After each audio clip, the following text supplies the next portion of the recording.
Well, hi everybody. Thanks for joining us on Logistics Executive TV. We have a brand spanking new special here at the very beginning of 2026, and I could not be happier and more delighted to introduce a number of very special guests as part of our non-for-profit for Logistics Executive TV's involvement with Oasis Africa Australia. And today we have a couple of the young students in Oasis Africa in Sydney, and I want to get them to introduce themselves. And then I'm going to ask them about their story and how they got involved with our not-for-profit Oasis Africa Australia. So, Jacinta, good to see you again. Haven't seen you since June, since I was in Sydney and at the University of Sydney, where you're studying. Please introduce yourself and tell us a little bit about the story of your involvement with Oasis Africa. Hello, my name is Jacinta Ononga. I am a master's degree student at the University of Sydney, and I'm taking my Master of Commerce, where I'm specializing in strategy, innovation, and management and marketing. And I first got involved with Oasis Africa in 2013. That is when I was doing my grade 8 examinations. And Oasis Africa took me through high school and first year of uni. And it's been quite a journey. And that was whereabouts were you when we first met? We first met in Kibera. My school was in Kibera constituency, and that is where I first encountered Oasis Africa. Kibera is one of the biggest slums in Africa, in Kenya, in Nairobi in Kenya. And you were introduced to us as part of our scholarship program. And then what was the process for you to earn the right to be involved in a scholarship from the University of Sydney? So for me to get my scholarship from the Oasis Africa, I had to reach like a certain grade. And after you reach that grade and you're like disciplined, you earned the chance to be taken through high school, which was a lifesaver for me, because without that, I don't think I would have gone through high school and gone to one of the best high schools in Kenya. And through also the mentorship, I got to have leadership skills in my high school. Mm-hmm. And then I finished my high school in 2017, and then went to Moi University, where I was doing a Bachelor of Science in Strategic Management. And once I completed that again, Oasis again reached back to me to ask me if I'm interested in a master's degree, which I was really interested in, because not so many people get opportunities like this. And I grabbed it with both arms. Yeah. And here I am. Yeah. Excellent. So good to see you. And you're not the only one. And there's somebody else who started as one of the originals to go to university in Sydney from our original program. Introduction, please, and your story as well. Hello, everyone. My name is Patrick. I'm doing my master's in computer science, specializing in distributed systems and networks. I started with Oasis Africa Australia in the year 2006 when I was studying in the primary school back in St. John in Kibera slums. Took me through the lower grade all the way to the 8th grade, and then based on merit and of course character, as Jacinta has mentioned, we got the chance to Oasis Africa took the part of financing our studies for the 4 years in high school. And then post that, I went to study Bachelor of Business Information Technology in Dedan Kimathi University, which Oasis Africa Australia again came through, not only through the first year, but also even through the years. We usually had programs that help us to stay connected with the organization, one, and mentored us through to be the person that I think we are becoming today. And post the degree, the bachelor's degree. They came again for us. They always being there for us. I think we are family now. Yeah. Came for us with a master program chance in the University of Sydney. And yeah, I am 1 year already in it, doing my master of computer science. Yep. Wow, well, that's incredible from both of you, Patrick and Jacinta. And Patrick, of course, 20 years in virtually in the program. We remember going, and Karen and Ross Howe, who we'll speak to shortly, were with me at various times when we first kicked off Oasis Africa as a bit of a dream, really, to help out a very small group. And it looks like you were in that very small group of a couple of hundred young kids who were looking for some primary education, as you say, in Kibera slum at the time. And of course, we had so many donors supporting us to get Oasis off the ground. We registered in Australia. Karen and Ross will tell us more about this, but of course, we had a number of people come over from Australia at that time, work with us, the Warringah Rats Rugby Club from Sydney, Phil Parsons as the president and his crew. I remember brought over in 2011, came over, were building helping building the school, libraries, bridges to get over the Schmies, the river of not water that used to run right the way through the middle of the school, and so many other stories of contribution. But to see you two folks progressing the way you are now in Sydney with the support of Karen and Ross is just incredible. And we want to really highlight what others have been doing this year as well. And Oasis Africa arriving with the fantastic help of the University of Sydney, and we look to interview them during the year as well. So tell us a little bit about the life in Sydney for you two guys. I mean, you arrive in a new country first time, 2025, and you both doing your studies, but also you've managed to find ways of sustaining yourselves as well. Tell us a little bit about life for you in Sydney.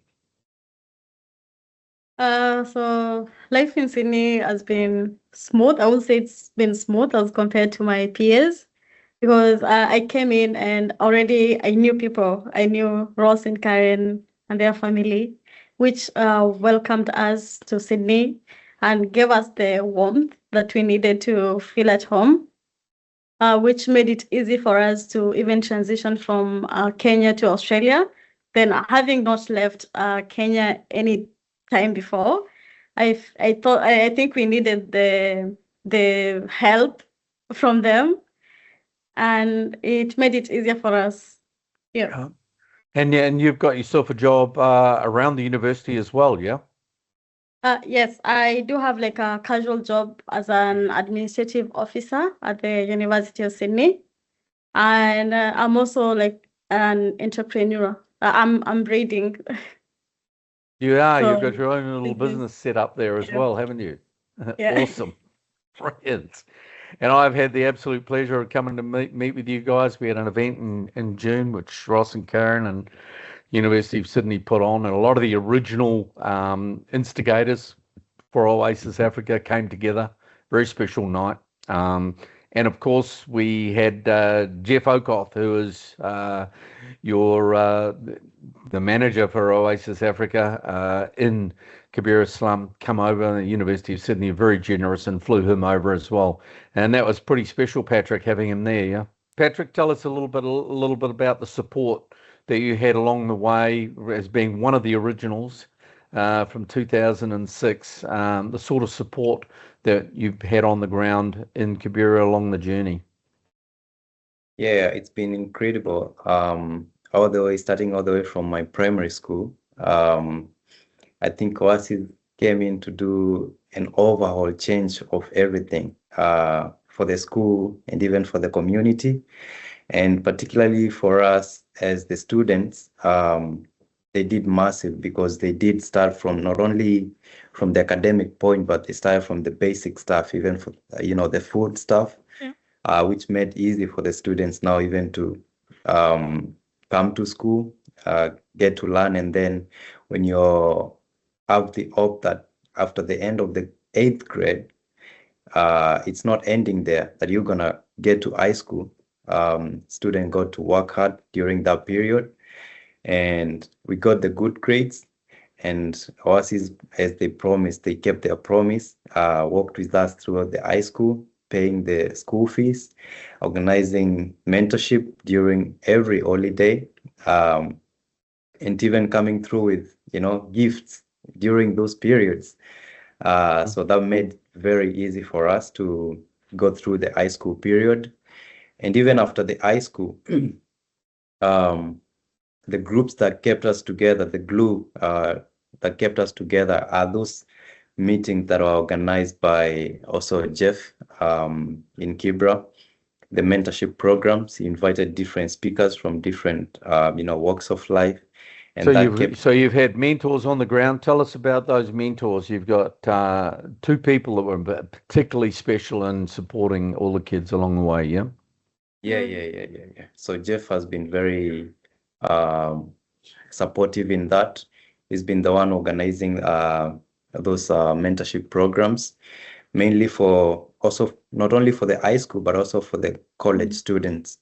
Yeah. And that has kept the Oasis Africa Australia family very intact and shaped up in terms of character, discipline. Yeah. And even cultivating leadership skills in every one of us. Excellent. And Jacinta, on the girls' side, you've also had a very special minder, somebody looking after the requirements of the girls in the program all the way along as well. Tell us about who that was. That was Noella. She came in after we finished high school, but we got a chance to interact with her in some instances. And she mostly guides the females in the group and organizes to give sanitary towels to the ladies each and every end of term, which is really helpful to them. And I think it's a life changer for some of the girls. Yeah. And both Jeff, who is our main man on the ground, has been for over 20 years, and Noella are local residents living in Kibera slum, one of the biggest slums in the world. And they've always been there for looking after security, looking after both physical welfare, mental welfare as well. Yeah, is that right? Yeah, that's right. Brilliant. Okay. Well, look, you two are legends, verified legends as far as we're concerned in the organisation. You're also part of the warriors at the beginning of the program, to as far as going into Sydney and earning the right yourselves by your own work to get into higher education and master's degrees. We are exceptionally pleased and proud that you are there, and we look forward to maintaining contact, keeping the story alive, and helping you provide leadership to others. And I'm very pleased to say that we're going to now talk to a couple of the latest students who have just arrived in Sydney. So Patrick, since 2026, Jacinta, one of the shining lights for the females on our program, and a fantastic example, both of you to others. Thank you so much. And we look forward to maintaining contact with you. Asante sana. Asante. Okay, so let's see who else we've got there. Before we talk to Ross and Karen, a couple of the co-founders of Oasis Africa, we want to see who else we've got here today. But a couple of other students who have recently arrived in Sydney.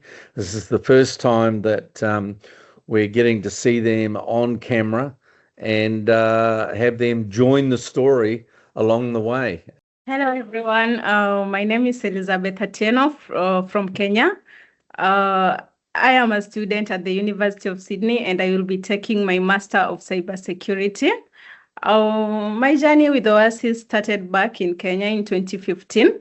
when I finished my primary school and was just about to join high school. It came at a time that my family was facing financial difficulties, and Oasis came through, supported me financially, also to the university, took me through the first year, and also up to the point that we were given this opportunity to take our master's degree at the University of Sydney.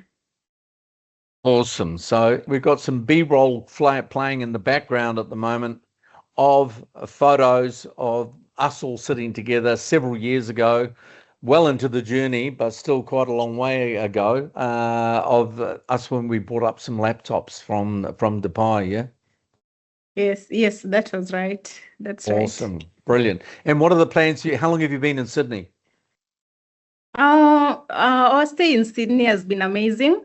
We arrived and found our fellow colleagues, Jacinta and Patrick, who supported us.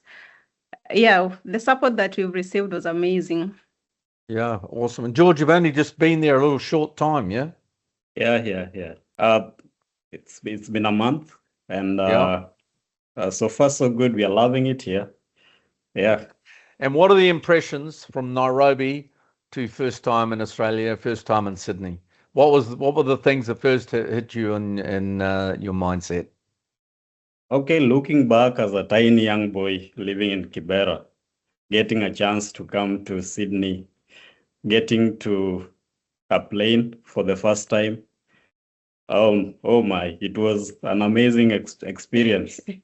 Yeah, I never knew that one day I would sit down in a plane from Nairobi to Qatar, then from Qatar to Sydney for almost 24 hours. That's a dream come true. Yeah. As I recall it, right from the word go, from when Karen Ross and myself and others were in Kibera, which is a very rudimentary school in the slum, 1 million people, 4 square miles. About 50% of kids, when we would ask them what they wanted to do when they grew up, they all wanted to be pilot. A lot of you wanted to be pilots. And the reason was that you're on the flight path in Nairobi and going in, you say, what do you want to be? I want to be a pilot. I want to be a pilot. And sure enough, you get then, thanks to Qatar, and again, thanks so much to University of Sydney and Karen Ross for getting you all the way in there.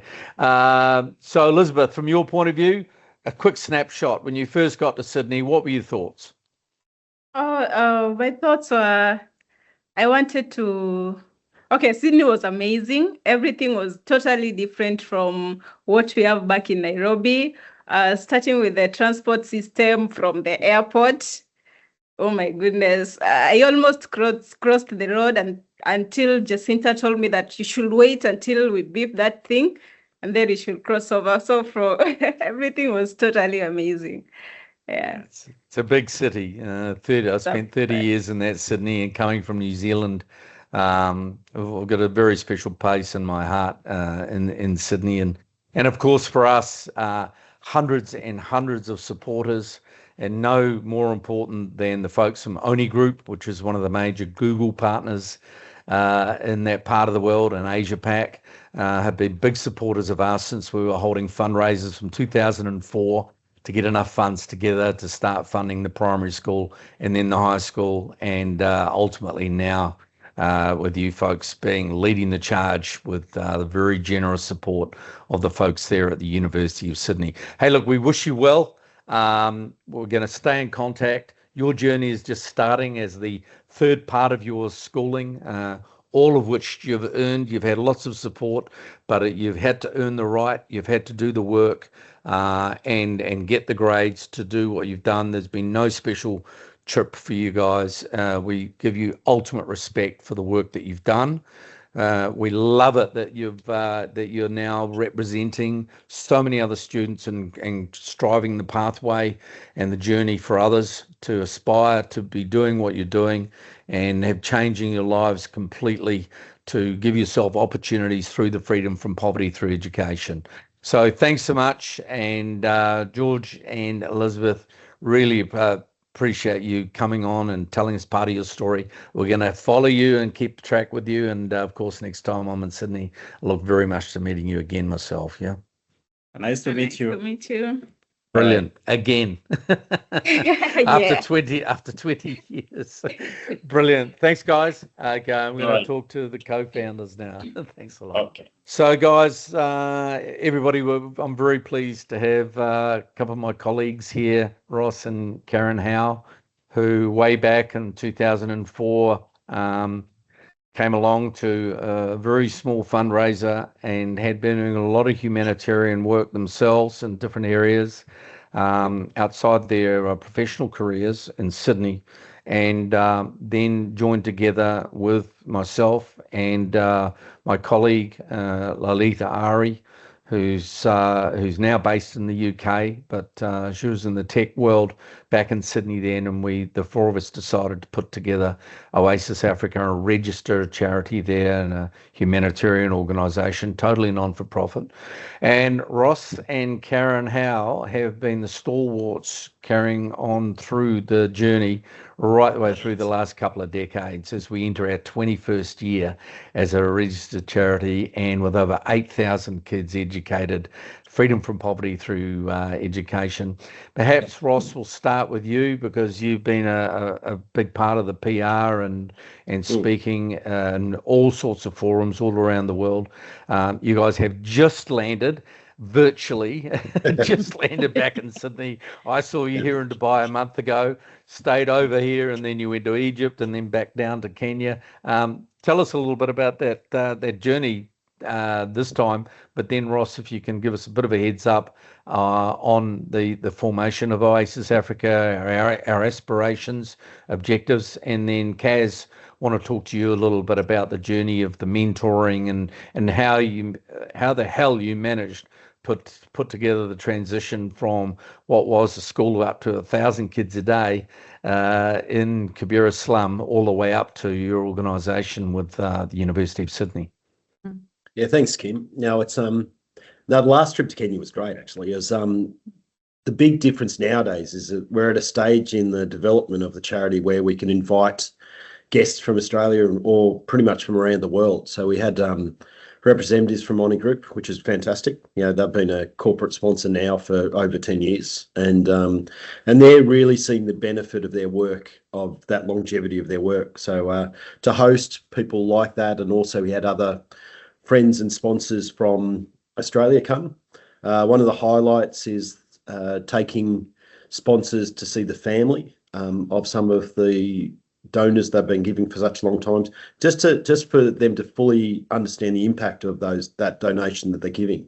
And it's quite incredible when that interaction occurs and you can actually see not only the financial benefit when we're catching up with families who are now living in more secure and safe homes, they've got opportunities for their other siblings to go to high school and university, and really just to be able to, I think it's the journey. It's always been a journey. It's never been a destination. And to see the journey progress to a point where the beneficiaries are genuinely breaking the poverty cycle, which is what our key objective was, is starting to happen. And now it's just amazing and really, really quite touching and to be able to see that impact when you actually go to Kenya and see the people. We also spent time, of course, as we talked about before, Jeff and Noel and their influence. And we had one big dinner, alumni dinner, where we had at least 40, maybe more than 40 of the people who are presently either in university or finished university, come and share their stories with our donors and friends and sponsors from around the world. So no, it was a fantastic last trip. Brilliant. Oh, I'm going to look forward to off camera hearing about your latest trip, having seen you and your kids, and you've had your boys go with you on so many trips since they were very small characters, and now they're taller than all of us put together, to go back and spend time in the community with you as well whenever you've gone there. So brilliant. Thanks, Ross, for sharing that. Kaz, right from the word go, from the first time we went there, we have managed to identify just by pure happenstance, pure chance. When I was there originally in 2004, when there were a bunch of 50 kids in Kibera slum, the biggest slum in certainly East Africa, possibly certainly one of the biggest in Africa itself. Conditions were shocking. There's no other way of putting it. I've got to say it was, one of the few things that ever really rocked me as a world traveller, and as a Kiwi, always looking outwards and expecting to come across, strange and unusual and challenging things. This was one of the most challenging I'd ever seen. And anyway, met up with you guys again by pure chance. We'd never met. We happened to meet at a fundraising event, which I think you were having in Sydney, and we got together, and the rest is history 21 years later. Kaz, you've been very, very instrumental in guiding, putting together the workshop programs in particular, not only with ONI Group, who have been massive supporters, have spent time with ONI Group in London and in Australia, and they're all around the place as major Google partners. Many other organisations as well, but in ONI Group in particular. Talk to us a little bit about those workshops and the impact that they have had on the kids and the support that they've given them on the pathway.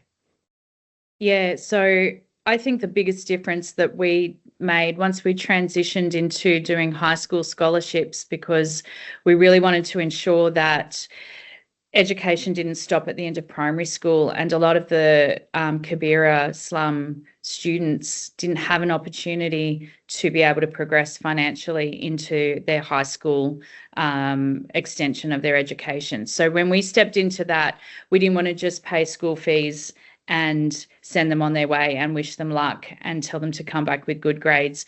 The instrumental piece to what we've done is a really amazing relationship with Jeff and his wife, Noelle.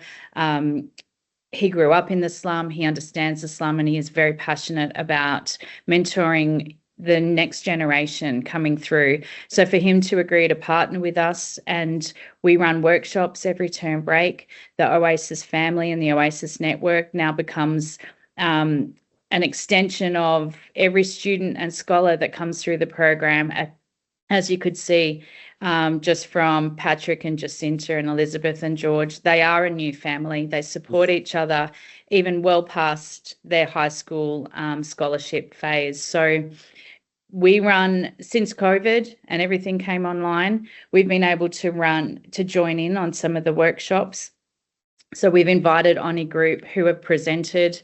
They've been able to do, stress management, time management, all of those life skills that are additional to creating really great character, really great leaders in our community. And it's showing the success of the students coming out of the Oasis Scholarship Program is quite phenomenal, to be fair. So, yeah, that's with the support of everyone like ONI Group coming on board. Brilliant. And both of you have extensive careers outside of Oasis Africa. Again, Oasis Africa is a complete non-for-profit volunteer organisation in the true sense of what a non-profit needs to be. We are registered with of course, very heavily regulated with the New South Wales government, and also a government-appointed organisation for governance and audit and financial control over everything that goes on in the organisation. We provide audits every year to all of our donors and our sponsors and supporters, so that all finances are purely transparent for everybody. But again, both of you have got extensive careers in the humanitarian sector outside, over as long as I've known you, over 20 years outside of Oasis Africa. So God only knows how you find time to put the effort in and travel almost annually over the last 20 years into Africa, where you were absolutely hands-on with Noelle and with Jeff Okoth, who is an absolute legend, and we can see some B-roll of Jeff. I had a fantastic time spending him there when you had him as a guest in June at the University of Sydney. And you've also both heavily involved in faith-based organisations, humanitarian organisations. You're both on multiple boards of community organisations in Australia. So, I mean, again, how do you find the time, and what has it meant in your life over the last 20 years to be so instrumental in Oasis Africa?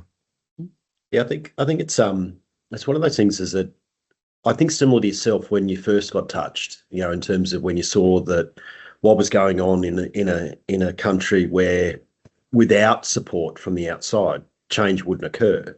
And I think what we found is that I think it's quite something I'm learning about recently. It's not, our goal wasn't to be able to be, you know, we needed to be capacity utilisers. You know, we needed to use the people in Kenya who have the skills and they have the expertise, but they just need to be guided. They just needed to make sure that we move those standards up. And for us, it was always a matter of, it's very easy in Australia to actually align all of the key requirements together to make sure our governance and our compliance and our alignment with Australian government standards was all done. And then in Kenya, it was the same. You know, use the local knowledge to make sure that when we're running training programs, they're not Westernized training programs. They're programs which are training developed specifically to the needs of the Kenyans at the time. And then as we grew with that confidence, we can then also open the eyes to our scholars in terms of what the opportunities were. And I think our big goal has never been just to be able to be a part of the education sector. You know, no, our big goal was to be part of breaking the poverty cycle. And that can only occur once you actually don't take over what you're trying to do, but use local experts to actually guide us through the process, which has actually allowed us to be a bit more coordinators rather than managers in so many ways. And as you've talked about before, Jeff and Noel are really the superheroes. We're just the people who really provide the means so that they can actually do their job in the best possible way. Yeah, I'll add to that a tiny bit. We saw a lot of organisations leaving Kibera when there was some political unrest right back in the beginning days. And we looked at each other and we said, this needs to be an organisation that is held together by integrity. We never want to be the people who leave because it's too tough. And we never want to be able to say to any student or scholar that we're supporting that we're not going to be there tomorrow, that you can't finish your education program or continue on your dreams. And we kind of made that promise without realising we were making a promise, but we did, and we want to be, you know, true to our words. So that has actually held us together through a lot of the more difficult periods of the organisation. Awesome. And of course, when we first started, we were completely clueless of how to run a humanitarian organisation in a place like Kenya.